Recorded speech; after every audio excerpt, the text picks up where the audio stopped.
Good evening, Cardinals. Happy Thursday.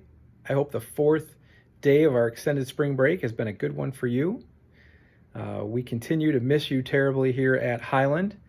I've enjoyed looking at all of the pictures and taking the virtual video tours of the forts that you made.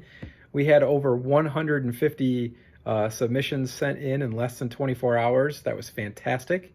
And I'm sure all of the forts were cleaned up quite promptly by the students. You're welcome, parents.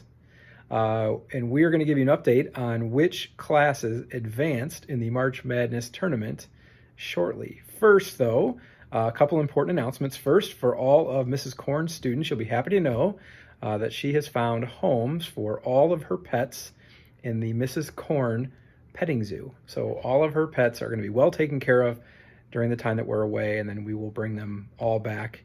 If it keeps raining, maybe on an ark before we come back to school. Second announcement, I'm very excited to let all of our students know that when you get back to Highland, we are going to have a therapy pet. Some schools have therapy dogs. Highland is going to have a therapy elephant. The elephant's name is Eddie. And here he comes. Here he comes right now. Hi, Eddie. Eddie is an Indian elephant. He likes peanuts. He's a little quiet, but he seems very nice. I'm excited to introduce him to you guys. Do you know the difference between an Indian elephant and an African elephant? It's about 5,000 miles. So, excited about that announcement. Next up, let's give you an update on the March Madness tournament and see if your class survived and advanced.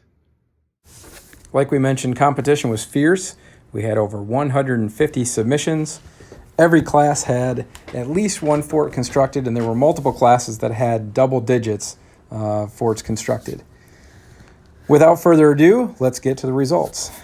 In the kindergarten bracket, the number 1 overall seed is Mrs. McDonough's Monkeys, followed by the number 2 seed, Mrs. Korn's Kangaroos. They will take on the 3rd seed, Miss Fender's Falcons. And Mrs. Martin's Marvels rounds out the final 4 bracket with the number 4 seed. They will take on Mrs. McDonough's Monkeys. Sorry, Mrs. Whitcomb's Wolves, you didn't make the tournament this year. Moving on to the 1st grade bracket, the number 1 overall seed is Mrs. Mitchell's Mavericks.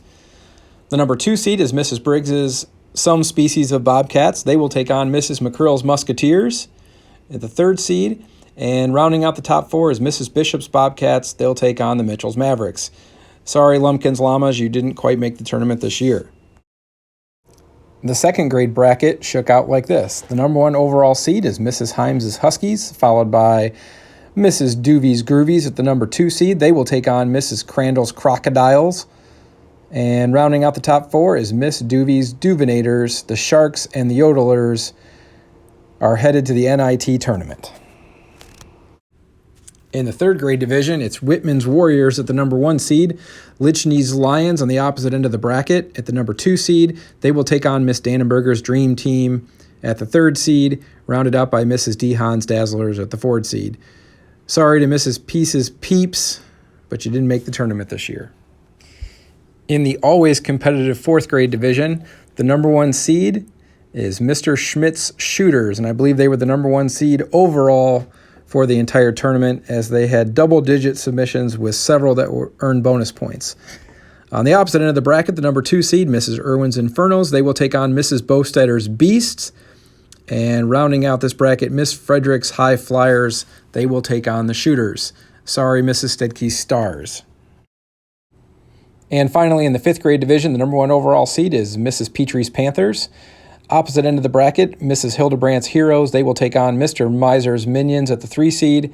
And rounding out the top 4, Mrs. Noonan's Nittany Lions. They will take on Petrie's Panthers. Sorry, Mrs. Sachs's Saints, you did not make the tournament this year. Now that we know the matchups, let's get to the next challenge. You guys know that everybody here at Highland misses you like crazy. And I know you miss your teachers, and I'm sure you miss seeing your friends face-to-face. The good news is we all get to hang out with our families for a little bit of an extended period of time, which is fantastic. but I know there are people that you miss. Some elderly people in our community who live in retirement homes, I would imagine they are especially lonely right now because our retirement communities, like the one just up the road, the Lakes of Sylvania, just past Highland Elementary, those places are not allowing any visitors at this time. So the people who live there, and they might be our grandparents, our great-grandparents, they're not allowed to have visitors. So family, friends are not allowed to come see them. And the purpose behind that is we don't want them to get sick. But they could use a little bit of a pick-me-up. So the next challenge is going to be this. How many students in your class can send a nice note to a resident at the Lakes of Sylvania to cheer them up a little bit, knowing how lonely they are? If you look at this next slide, here first you can see a picture of some of the residents, and these are our neighbors right here in Sylvania. But I've also given you some tips on what to include in your letter. So you can start off with a dear sir or madam, share a little bit about what you're doing with your time off, maybe hobbies, things that you like to do, wish them well. And when you're done writing your letter, sign your name. And then you're going to, let's do your first name only. And then you're going to address that to the Lakes of Sylvania, 5351 Mitchell Road, Sylvania, Ohio, 43560. And then have your mom or dad take a picture of you with your letter or a picture of you mailing your letter and send that picture to me. And then coming back to the bracket, so for example, in the 5th grade, we have Mrs. Petrie's Panthers taking on Mrs. Noonan's Nittany Lions. So whichever class has more students write letters and send me pictures of those letters, your team will advance to the next round, which is the championship of March Madness. Okay, everyone, so that is your challenge. You have 24 hours to write a kind note and get it in the mail to our friends at the Lakes of Sylvania and send me a picture. Whichever class does the best job of getting those letters out and sending me pictures, you will advance to the championship. Wish everyone luck. You guys have a great rest of your Thursday.